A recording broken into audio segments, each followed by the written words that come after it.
டேய் என்னடா வாழைத்தோப்புக்கு நடுவில் கொண்டாந்து வண்டியை நிப்பாட்டி வச்சிருக்கீங்க? பிரேக் டவுன் ஆயி போச்சா? யோ அவசர குணமா பேசாதயா.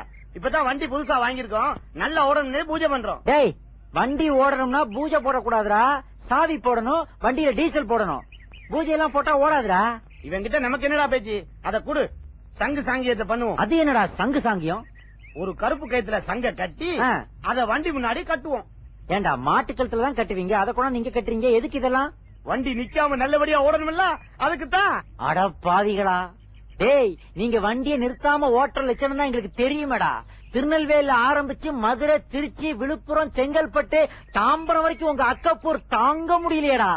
ஏண்டா ரோட்டோரத்துல ஒரு பயம் நடமாட முடியலையடா. நேர பிளாட்பாரத்துல ஏற்றி புளிய மரத்துல இடிச்சு வண்டியை இப்படிதான் நிப்பாட்டி வச்சிருக்கீங்க. அப்புறம் ஏண்டா சங்கு சாங்கியம்னு கதை விடுறீங்க? டேய் எங்க சங்கு சாங்கியத்தை பத்தி கிண்டல் பண்ண அப்புறம் நடக்கிறதே வேற. என்னடா பண்ணுவ? என்ன பிறந்த உடனே சங்குல பால் குடிக்கிறீங்க, ஓகே.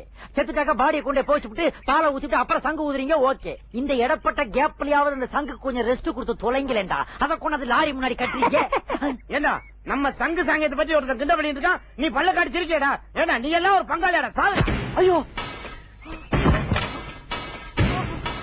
ஐயோட பாவீங்களா, பேசிக்கிட்டு இருக்கும் போதே மர்டர் பண்றாங்களே. சங்க பத்தி பேசிக்கிட்டு இருக்கும் போது பங்காளிக்கே சங்கு ஊதிட்டானே. 1000 பெரியார் வந்தாலும் மாநாடு போட்டாலும் இவங்களை திருத்த முடியாதுப்பா சாமி.